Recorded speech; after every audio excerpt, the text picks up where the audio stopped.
ഇപ്പൊ അവൾക്ക് മറ്റെന്തിനേക്കാളും ആവശ്യം അവളെ കേൾക്കാനും മനസ്സിലാക്കാനുമുള്ള ഒരു കമ്പാനിയൻഷിപ്പാണ്.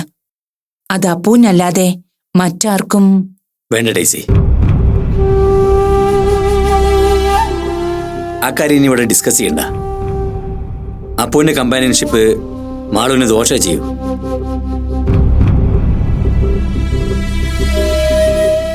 അത് മാത്രമല്ല, തുറന്നു പറയാലോ, അശ്വതിക്കും മുരളിക്കൊന്നും അതിനോട് തീരെ താല്പര്യമില്ല. മാളുവിനെ ഏതെങ്കിലും ഒരു ക്ലിനിക്കൽ സൈക്കോളജിസ്റ്റിനെ കാണിക്കുന്നതായിരിക്കും നല്ലത്. ഓക്കെ, അത് വേണ്ടെന്ന് ഞാൻ പറയുന്നില്ല. പക്ഷേ നല്ല വെണ്ണ കയ്യിൽ വെച്ചിട്ട് നെയ്യ് തേടി പോകുന്നത് പോലെയാകും അതെന്നൊരു അഭിപ്രായം എനിക്കുണ്ട്. വേണ്ട ആന്റി, BP പറഞ്ഞ പോലെ ഇനി പഴയ പോലെയുള്ള അപ്പൂനെയോ മാളൂനെയോ ആരും പ്രതീക്ഷിക്കണ്ട. ഇപ്പോ ഞങ്ങളുടെ വീട്ടുകാർക്ക് ഞങ്ങളെ പേടിയാ.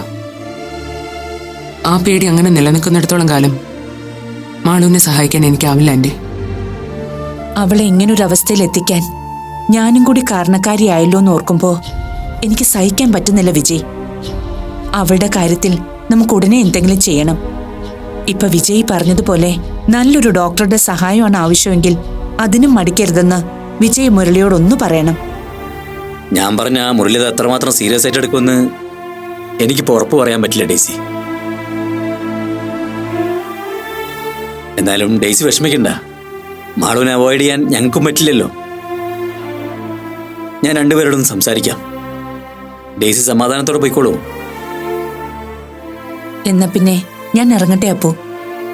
നീ പറ്റുമെങ്കിൽ മാളുവിനെ ഒന്ന് വിളിക്ക. ഫോണിലൂടെയെങ്കിലും നിന്റെ പ്രസൻസ് അവൾക്കൊരു ആശ്വാസമാകട്ടെ. എനിക്കിങ്ങനൊക്കെ പറയാനല്ലേ പറ്റൂ. ആരെയും ഒന്നിനെ നിർബന്ധിക്കാൻ പറ്റില്ലല്ലോ. എല്ലാം എന്റെ മോൻ കാണിച്ച അവിവേകം കൊണ്ടാണല്ലോ എന്ന് ആലോചിക്കുമ്പോ എന്റെ മനസ്സിൽ ഇരുട്ട് നിറയുന്നു. ആ, ഇനിയിപ്പോ അതൊക്കെ പറഞ്ഞിട്ടെന്താ. വിജയ്, മുരളിയെയും അശ്വതിയെയും നേരിൽ കണ്ട് സംസാരിക്കുന്ന കാര്യം മറക്കരുത്. ഇല്ല ഡേസി, ഉറപ്പായി ഞാൻ സംസാരിക്കാം. ഇനിയിപ്പോൾ അവർക്കതിൽ എന്നോട് പിണക്കം തോന്നിയാലും ഞാനത് കാര്യമാക്കുന്നില്ല. ഡേസി ധൈര്യമായിട്ട് പോയിക്കോളൂ, ഞാൻ വിളിക്കാം. ശരി, എന്നാ ഇറങ്ങട്ടെ. അപ്പോ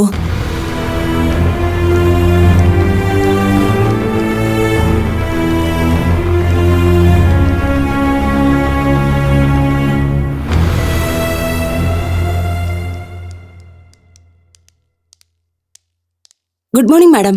ഗുഡ് മോർണിംഗ്. ഡോക്ടർ ഇന്നലെ ലീവായിരുന്നല്ലേ? ആ, ഞാൻ വിളിച്ചു പറഞ്ഞിരുന്നല്ലോ. എന്താ സ്റ്റെല്ല മാഡം വല്ലതും പറഞ്ഞോ? ഇല്ല, പക്ഷെ സൂപ്രണ്ട് സാർ ഒരു കാര്യം പറഞ്ഞു ഏൽപ്പിച്ചിരുന്നു. എന്താ?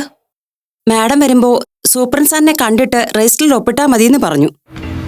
എന്താ കാര്യമൊന്നും വല്ലതും പറഞ്ഞോ? അറിയില്ല മാഡം. സാറിനെ കണ്ടിട്ട് OP-യിലേക്ക് പോയാൽ മതിയെന്നാ എന്നെ അറിയിച്ചത്. സൂപ്രണ്ട് വന്നിട്ടുണ്ടോ? ആ, ഉണ്ട്. ഓക്കെ. ആ, ശരി. Excuse me sir, may I come in? ഓ, അലീന, പ്ലീസ് കം, ഇരിക്ക്. സാറിനെ കണ്ടിട്ട് സൈൻ ചെയ്താൽ മതിയെന്ന് സരസ്വതി സിസ്റ്റർ പറഞ്ഞു. ഉവ്വ്, ഞാൻ അങ്ങനെ അവരോട് പറഞ്ഞിരുന്നു. What happened yesterday? അലീന ലീവായിരുന്നു. ആ, അൺഎക്സ്പെക്റ്റഡ് ആയിട്ട് കുറച്ച് പേഴ്സണൽ ഇഷ്യൂസ്, അതുകൊണ്ടാണ് സാർ ലീവ് ആക്കിയത്. ഓ, അലീന, എന്തായി ആ ട്രാൻസ്പ്ലാന്റ് ഇഷ്യൂ? അത് കോംപ്രമൈസ് ആയി. അയാൾ എന്നോട് അപ്പോളജൈസ് ചെയ്തു. ശരിക്കും അറിയാതെ പറ്റിപ്പോയതാണെന്ന് എന്റെ കാല് പിടിച്ച് പറഞ്ഞപ്പോ ഞാൻ പിന്നെ അത് ലീഗലി പ്രൊസീഡ് ചെയ്തില്ല. പിന്നെ അയാളിപ്പോ ഹോർമോണൽ ട്രീറ്റ്മെന്റിലാണ് സർ. അതുകൊണ്ട് തന്നെ ഇമോഷണൽ ഫ്ലക്ച്വേഷൻസ് ഉണ്ടാവുമല്ലോ. എന്നെ ഉപദ്രവിച്ചതൊക്കെ അതിന്റെ ഒരു പാർട്ടായിട്ട് എടുത്തപ്പോ പിന്നെ കേസുമായിട്ട് മുന്നോട്ട് പോകാൻ തോന്നിയില്ല. അതേതായാലും നന്നായി. പക്ഷെ അലീന, ഇവിടുത്തെ ഇഷ്യൂ അതല്ല. അങ്ങനെ ഒരു ഇഷ്യൂ ഉണ്ടായപ്പോ മാനേജ്മെന്റിനെ ഇൻഫോം ചെയ്യാതെ അലീന ഡയറക്റ്റ് കേസുമായി മൂവ് ചെയ്തത് മാനേജ്മെന്റിന് അത്ര തൃപ്തികരമായി തോന്നുന്നില്ല. സർ, അതിന്റെ ഫോർമാലിറ്റീസ് ഒന്നും എനിക്ക് അറിയില്ലായിരുന്നു. തന്നെയല്ല, അങ്ങനെ ഒരു സിറ്റുവേഷൻ ഉണ്ടായപ്പോ അതിന്റെ നാണക്കേടിന് ഒഴിവാക്കാൻ വേണ്ടിയിട്ടാണ്. യെസ്, അതൊക്കെ മാനേജ്മെന്റിനൂടി ബോധ്യപ്പെടണ്ടേ അലീന? അഡ്മിനിസ്ട്രേഷന്റെ ഭാഗത്തു നിന്ന് എൻക്വയറി നടന്നുകൊണ്ടിരിക്കുക. അത് കഴിഞ്ഞ് അലീന ഡ്യൂട്ടിക്ക് വന്നാൽ മതിയെന്ന ബോർഡിന്റെ തീരുമാനം. സർ, അത് സോറി അലീന, തനിക്കറിയാമല്ലോ, ഇവിടുത്തെ ഗവേണിംഗ് ബോർഡ് പറയുന്നതിനപ്പുറം മറിച്ചൊരു തീരുമാനമെടുക്കാൻ എനിക്ക് പറ്റില്ല. അതുകൊണ്ട് അലീന ഒരു മാസത്തേക്ക് ലീവിൽ പോയിക്കോളൂ. സാർ അതിനു വേണ്ടി എന്ത് കുറ്റാണ് ഞാൻ ചെയ്തത്? ഈ ഹോസ്പിറ്റലിന് ഒരു ഗുഡ് വിൽ ഉണ്ട്. ഇങ്ങനെ ഒരു കേസ് മാനേജ്മെന്റിനോട് ആലോചിക്കാതെ റിപ്പോർട്ട് ചെയ്തത് അലീനയുടെ ഭാഗത്തുണ്ടായ ഗുരുതരമായ വീഴ്ചയായിട്ടാണ് മാനേജ്മെന്റ് കാണുന്നത്. അപ്പൊ അതിനെക്കുറിച്ചൊരു എൻക്വയറി ഉണ്ടാവും. അലീനയുടെ ഈ ഭാഗം ഞാൻ മാനേജ്മെന്റിനെ അറിയിക്കാം. എങ്കിലും 1 മാസം ഡ്യൂട്ടിയിൽ നിന്ന് മാറി നിൽക്കാനാണ് എന്നെ അറിയിച്ചിരിക്കുന്നത്. എന്താ സസ്പെൻഷൻ ആണോ സർ? വേണമെങ്കിൽ അങ്ങനെ കരുതാം. എന്താ, ഓക്കെ അല്ലേ? സോറി സർ, ഞാൻ ഓക്കെ അല്ല. 1 മാസത്തേക്ക് അങ്ങനെ മാറി നിന്ന് അഗ്നിശുദ്ധി തെളിയിച്ച് തിരിച്ചു വരേണ്ട കാര്യമൊന്നും എനിക്കില്ല. മാനേജ്മെന്റിനോട് എന്റെ ഒഴിവിലേക്ക് വേറെ ആളെ അപ്പോയിന്റ് ചെയ്യാൻ പറഞ്ഞോളൂ. I'm going to resign. എന്റെ റെസിഗ്നേഷൻ ഞാൻ സാറിന് മെയിൽ ചെയ്തേക്കാം. ബാക്കി ഫോർമാലിറ്റീസ് ഒക്കെ ഒന്ന് പെട്ടെന്നാക്കിയല്ലോ ഉപകാരം. Thank you sir.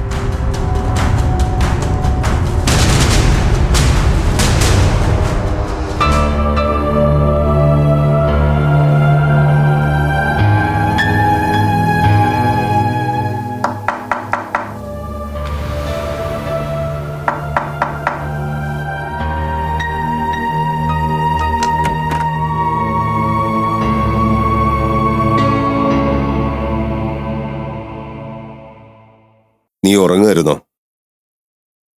മാളു, എനിക്ക് സീരിയസ് ആയിട്ട് നിന്നോട് അല്പം സംസാരിക്കാനുണ്ട്. നീ അത് കേൾക്കണം, കേട്ടേ പറ്റൂ. 2 ദിവസമായി നീ ഞങ്ങളോട് സമരം തുടരുകയാണെന്നറിയാം. പക്ഷെ മാളു, അത് എന്തിനു വേണ്ടിയാണെന്ന് എനിക്ക് മനസ്സിലാവാത്തത്. അതിനുവേണ്ടി എന്ത് തെറ്റാ ഞങ്ങൾ നിന്നോട് ചെയ്തത്? നിന്നെ സ്നേഹിച്ചതിനാണോ? നിന്നെ ഇതുവരെ ഒരല്ലലും അറിയിക്കാതെ വളർത്തിയതിനാണോ? നിനക്കൊരു നല്ല ജീവിതം ഉണ്ടായി കാണാൻ ആത്മാർത്ഥമായിട്ട് ആഗ്രഹിക്കുന്നത് കൊണ്ടാണോ നീ ഞങ്ങളോട് ഇങ്ങനെയൊക്കെ പെരുമാറുന്നത്?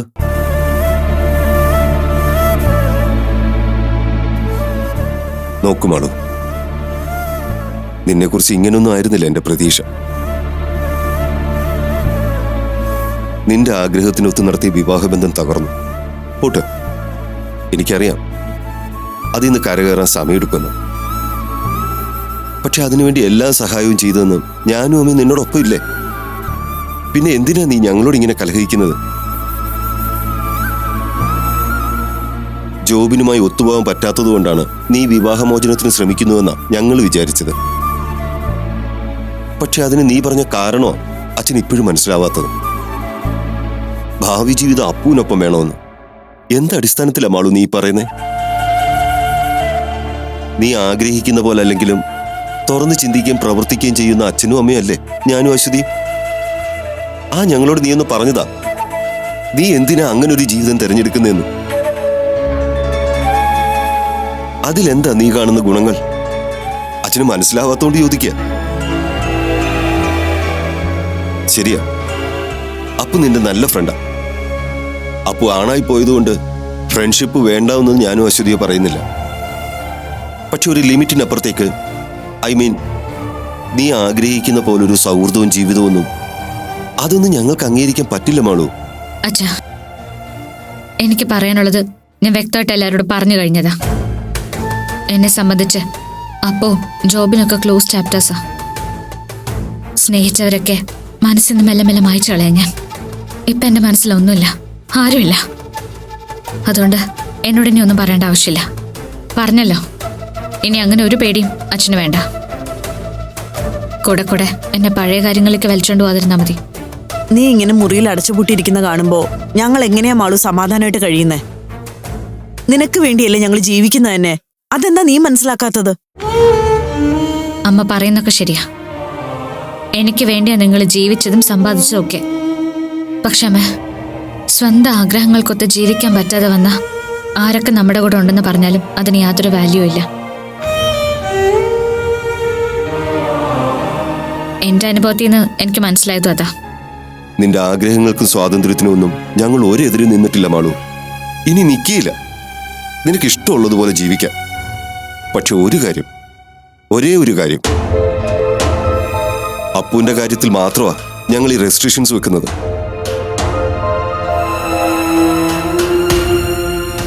ഇപ്പോഴും ഞാൻ പറയുന്നു, നിനക്ക് നിന്റെ ഇഷ്ടം പോലെ ജീവിക്കാം. നീ അരുതാത്തതൊന്നും ചെയ്യില്ലെന്ന് ഞങ്ങൾക്ക് നല്ല വിശ്വാസമാണ്. പക്ഷെ അപ്പുവിന്റെ കാര്യം പറഞ്ഞ് ഞങ്ങളിങ്ങനെ ശിക്ഷിക്കരുത് മാളു.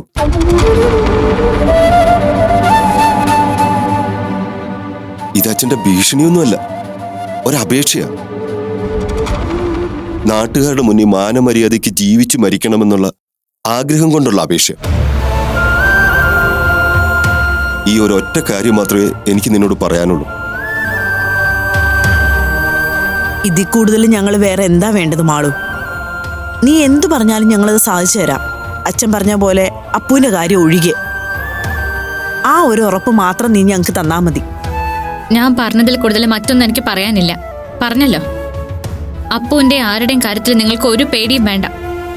നേരത്തെ പറഞ്ഞില്ലേ എന്റെ ആഗ്രഹത്തിന് വിട്ടുതരാന്ന്. അച്ഛാ, എന്റെ ആഗ്രഹം ഇപ്പൊ ഇതാ, ആരുമായി ഒരു ബന്ധമില്ലാതെ സ്വന്തം ജീവിതം എങ്ങനെ ജീവിച്ചു തീർക്കണമെന്ന്. അച്ഛനും അമ്മയും പറഞ്ഞതൊക്കെ ആത്മാർത്ഥമായിട്ടാണെങ്കിൽ please leave me alone. Leave me alone please. മുരളിയേട്ടാ, വാ പോവാ. അവളെ ശല്യപ്പെടുത്തണ്ട.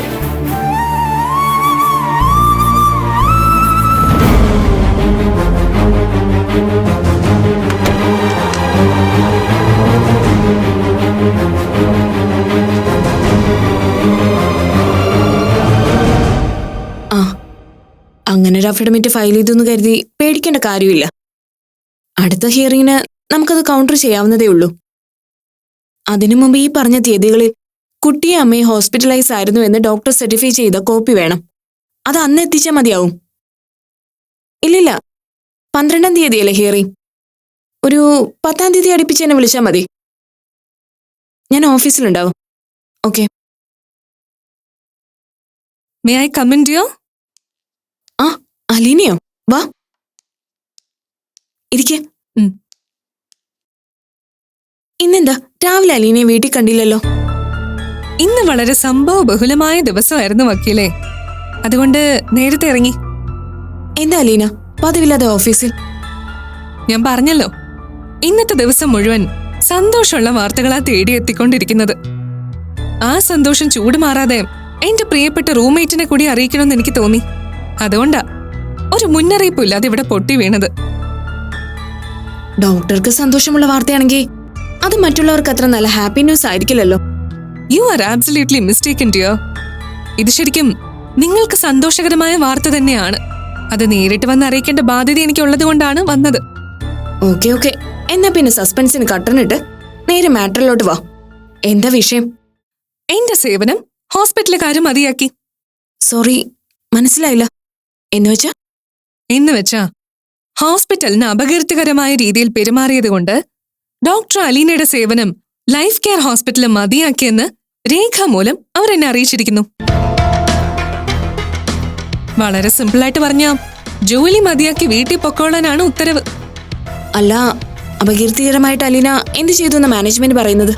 ക്യാബിനിൽ വിളിച്ചു വരുത്തി ഒരു ട്രാൻസ്മാനെ അപമാനിച്ചതും പോരാഞ്ഞിട്ട് അയാൾക്കെതിരെ കേസ് കൊടുത്തത് ഹോസ്പിറ്റലിന്റെ ഗുഡ്വില്ലിനെ ബാധിച്ചത്രേ. സൂപ്രണ്ടിന്റെ കണ്ടുപിടുത്താണ്. അതിന് പിന്നില് ചില വെളുത്തതും കറുത്തതുമായ കാര്യങ്ങളുണ്ടെന്ന് എനിക്ക് മനസ്സിലായി. അന്വേഷണ വിധേയമായി ഒന്ന് മാറി നിൽക്കണം, സസ്പെൻഷൻ എന്നൊക്കെ പറഞ്ഞ് സൂപ്രണ്ടിനെ വരട്ടാൻ നോക്കി. ഞാൻ പോട്ട് പുല്ലെന്ന് പറഞ്ഞ് റെസിഗ്നേഷൻ എഴുതി കൈ കൊടുത്ത് അന്തസ്സായിട്ട് അവിടുന്ന് പടിയിറങ്ങി. അല്ല, ഇതില് സന്തോഷിക്കാനുള്ള വാർത്തയൊന്നും കണ്ടില്ലല്ലോ. ഞാൻ പറഞ്ഞല്ലോ, എന്റെ സന്തോഷമല്ല, എനിക്ക് നിങ്ങളുടെ സന്തോഷമാണ് വലുതെന്ന്. അപ്പോ അലീനെ ഹോസ്പിറ്റൽ മാനേജ്മെന്റ് ചവിട്ടി പുറത്താക്കിയ കാര്യം വക്കീല് തന്നെ താല്പര്യ കക്ഷികളെ വിളിച്ച് അറിയിക്കല്ലേ? അതോ ഞാൻ തന്നെ അവരോട് നേരിട്ട് പറയണോ? Sorry Aleena, as a friend and roommate അങ്ങനൊരു കേസിൽ ഇൻവോൾവ് ആയതുകൊണ്ട് തനിക്ക് തന്റെ ജോലി പോയതിൽ എനിക്ക് സങ്കടമുണ്ട്. പക്ഷെ അതിന്റെ പേരിൽ ആഘോഷ കമ്മിറ്റി രൂപീകരിക്കാനും സെലിബ്രേറ്റ് ചെയ്യാനൊന്നും that's not my concern. Aleena എന്നെ അങ്ങനെയാണോ മനസ്സിലാക്കിയിരിക്കുന്നത്? വക്കീലാണ് ജെനുവിനാണെന്ന് എനിക്കറിയാം. അതുകൊണ്ടല്ലേ എതിർപക്ഷത്താണെങ്കിലും ഇപ്പോഴും ഞാൻ ഈ സൗഹൃദം കൊണ്ട് നടക്കുന്നത്. ആ പിന്നെ പ്രധാനപ്പെട്ട വേറൊരു കാര്യം കൂടി ഉണ്ട് കേട്ടോ. എന്തായാലും ജോലി പോയ സ്ഥിതിക്ക് ഞാൻ ഇനി അധികം ഇവിടെ കിടന്ന് ചുറ്റിക്കറങ്ങാൻ ഉദ്ദേശിക്കുന്നില്ല. സോ വീട് ഞാൻ വെക്കേറ്റ് ചെയ്യാൻ തീരുമാനിച്ചു. ഹിമയ്ക്കും ഹിമയുടെ ഫ്രണ്ടിനും താല്പര്യമുണ്ടെങ്കിൽ അവിടെ കണ്ടിന്യൂ ചെയ്യാം. എനിക്കെന്റെ ഡിപ്പോസിറ്റ് ഷെയറിങ് തിരിച്ചു തന്നാൽ മതി. അത് പ്രാക്ടിക്കൽ ആണെന്ന് തോന്നുന്നില്ല അലീന. എന്റെ ഫ്രണ്ട് വീട് അഡ്വാൻസ് ചെയ്ത് കഴിഞ്ഞു. Okay, then leave it. അപ്പോ നമുക്ക് നമ്മുടെ കൊട്ടാരങ്ങ് വിട്ടേക്കാം. എന്തായാലും ഈ മന്ത് എൻഡ് വരെ ഹിമ അവിടെ കാണുമല്ലോ. അതിനുള്ളിൽ ഞാൻ അവിടുന്ന് എന്റെ പെട്ടിയും പ്രമാണം എടുക്കാനുള്ള വഴി നോക്കിക്കോളാം. പക്ഷേ ഹോസ്പിറ്റലിൽ നിന്നും വീട്ടിൽ നിന്നും പുറത്തു പോകുന്നെങ്കിലും ഞാൻ ഇവിടുന്ന് പോകുന്നത് നമ്മുടെ ചെക്കനെയും കൊണ്ടായിരിക്കും കേട്ടോ. ആ കാര്യത്തില് അലീന ഇപ്പോഴും മത്സരക്കാലത്തില് തന്നെയാ. അലീന പ്ലീസ്, താൻ ഇതുവരെ മനസ്സിൽ നിന്ന് വിട്ടില്ലേ? അവരവരുടെ വഴിക്ക് വിട്ടേക്കടോ. എന്നിട്ട് തനിക്ക് നല്ലൊരു ലൈഫ് ഉണ്ടാക്കിയെടുക്കാൻ നോക്ക്. നോ, അങ്ങനെ തോൽവി സമ്മതിക്കാൻ ഞാൻ തയ്യാറല്ല വക്കീലെ. ജോലി പോയെന്ന് പറഞ്ഞ് ഞാൻ അങ്ങനെ നിരാശപ്പെടുകയില്ല. എനിവേ, എന്തായാലും വക്കീലിന്റെ കക്ഷികളെ ഈ സന്തോഷ വാർത്തയെന്ന് അറിയിച്ചേക്ക്. പാവങ്ങളൊന്ന് ആശ്വസിച്ചോട്ടെ. അപ്പോ ഇനി അടുത്ത ഹാപ്പി ന്യൂസ് ആയിട്ട് ഇതുപോലെ ഏതെങ്കിലും ഒരു ദിവസം ഞാൻ പൊട്ടി വീഴാം. പക്ഷേ അത് എനിക്കുള്ള സന്തോഷ വാർത്ത ആയിരിക്കും കേട്ടോ. ഓക്കെ, അപ്പോ ഹിമ ഇപ്പൊ ഇറങ്ങുന്നുണ്ടോ? ഇല്ല, ഞാൻ കുറച്ച് ലേറ്റ് ആവും. ദെൻ ബൈ, രാത്രി കാണാം.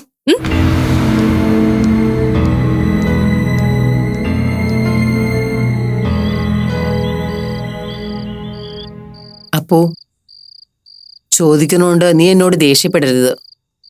മാളു പിന്നെ നിന്നെ വിളിക്കുകയോ മറ്റോ ചെയ്തോ? ഇല്ലമ്മേ, അവളെപ്പറ്റി ഒരു കാര്യം എനിക്കറിയില്ല. മാളു എന്നെയോ ഞാൻ മാളുവിനെ ഇതുവരെ വിളിച്ചിട്ടില്ല. ഡേസി പറഞ്ഞ കാര്യങ്ങൾ കേട്ടിട്ട് എനിക്ക് വല്ലാതെ പേടിയാവുന്നു. ഒരിക്കലും ഇതുപോലെ അബ്നോർമലായിട്ട് പെരുമാറിയത് നിനക്ക് ഓർമ്മയില്ലേ? അതൊന്നും അത്ര പെട്ടെന്ന് മറക്കാൻ പറ്റില്ലല്ലോ അമ്മേ. അന്നും പ്രതിസ്ഥാനത്ത് ഞാനായിരുന്നല്ലോ. ഇപ്പോഴും അശ്വതേന്റെയും മുരളിയങ്കളുടെ ഒക്കെ കണ്ണിൽ ഞാൻ തന്നെയാവും കുറ്റക്കാരൻ. അവരെ കുറ്റം പറഞ്ഞിട്ട് എന്ത് കാര്യം? അവരുടെ ഭാഗത്തുനിന്ന് ആലോചിക്കുമ്പോൾ അവരുടെ ആശങ്ക ന്യായമുള്ളതാണ്. അതിനുള്ള കാരണങ്ങൾ നിങ്ങളായിട്ട് തന്നെ ഉണ്ടാക്കുകയും ചെയ്തു. അമ്മ അവരെ വല്ലാതെ അങ്ങ് ന്യായീകരിക്കരുത്. എന്ത് കാരണം ഉണ്ടാക്കിയെന്ന് അമ്മ പറയുന്നത്? മാളുവിന് ഒരുവിധം കാര്യങ്ങൾ പറഞ്ഞ് മനസ്സിലാക്കി അനുനയിപ്പിച്ച് കൊണ്ടുവരായിരുന്നു. അതിനിടയിൽ ആവശ്യമില്ലാത്ത സംശയങ്ങളും പേടിയൊക്കെ ആയിട്ട് അത് കൊളവാക്കിയത് മുരളിയങ്കൾ തന്നെയാണ്. എങ്ങോട്ടെങ്കിലും 1-2 ദിവസം മാറി നിന്നാ കൊള്ളാന്ന് മാളു പറഞ്ഞെന്നുള്ളത് സത്യം തന്നെയാണ്. പക്ഷെ ഞാൻ അവളെ അതിന് ഒരിക്കലും സമ്മതിക്കില്ലായിരുന്നു. ഞാനില്ലാതെ തനിച്ച് മാളു എവിടെയും പോവില്ലായിരുന്നു. പക്ഷെ എന്നിട്ടും എല്ലാവർക്കും സംശയം. അമ്മ പോലും ഞങ്ങൾ ഒളിച്ചോടാൻ തയ്യാറായിരുന്നു എന്ന കഥ വിശ്വസിച്ചില്ലേ? അതാ ഞാൻ പറഞ്ഞത്. എല്ലാവർക്കും എന്നെ വിശ്വാസത്തിലെടുക്കാൻ ബുദ്ധിമുട്ടായിരുന്നു എന്ന്. എന്നിട്ടിപ്പോ എന്തായി? ആർക്കെങ്കിലും അവളെ രക്ഷിക്കാൻ പറ്റുമോ? എനിക്ക് അവളുടെ സ്വഭാവം നന്നായിട്ട് അറിയാം. ഇനി ഒരിക്കലും പഴയ മാളുവിന്റെ സ്വാതന്ത്ര്യവും ഇഷ്ടങ്ങളും ആരും അംഗീകരിച്ചു കൊടുക്കില്ല. അത് കൃത്യമായിട്ട് മനസ്സിലാക്കിയിട്ട് തന്നെയാണ് അവൾ ഈ ശിക്ഷ സ്വയം നടപ്പിലാക്കുന്നത്. പോട്ടെ അപ്പോ, ഇനിയിപ്പോ അതൊന്നും പറഞ്ഞിട്ട് കാര്യമില്ല. കൂടുതൽ ഡിപ്രഷനിലേക്ക് പോകാതെ മാളുവിനെ എങ്ങനെയെങ്കിലും തിരിച്ചു കൊണ്ടുവരാനാ നോക്കേണ്ടത്. അതിന് മനസ്സ് വെക്കേണ്ടവർ കൂടി മനസ്സ് വെക്കണമല്ലോ. അപ്പോ ഞാൻ എന്തായാലും നാളെ അവളെ പോയി കാണാൻ തീരുമാനിച്ചു. അതുകൊണ്ടൊന്നും പ്രയോജനം ഉണ്ടെന്ന് തോന്നുന്നില്ലമ്മേ. ചിലപ്പോ ഡേസാൻറ്റിക്കുണ്ടായ അനുഭവം തന്നെയാവും നാളെ അമ്മയ്ക്കും ഉണ്ടാവാൻ പോകുന്നത്. മാളു ഒരിക്കലും എന്നോടങ്ങനെ ചെയ്യില്ല. ഇനിയിപ്പോ അവള് കാണാൻ കൂട്ടാക്കില്ലെങ്കിലും അശ്വതിയോടും മുരളിയോടും കാര്യങ്ങൾ വ്യക്തമായിട്ട് സംസാരിക്കാമല്ലോ. മാളുവിനെ ഏതെങ്കിലും നല്ലൊരു കൗൺസിലിംഗ് സെന്ററിലേക്ക് കൊണ്ടുപോകുന്ന കാര്യം പറയണോ അവരോട്? നീ വരുന്നോ എന്റെ കൂടെ? ഞാനോ? ഞാൻ വരുന്നില്ല. അതെന്താ?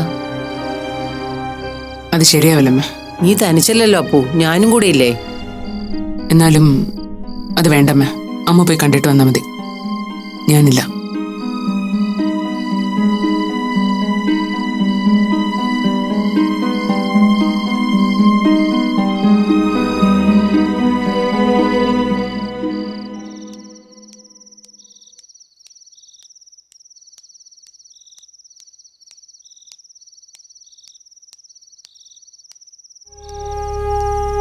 മമ്മി,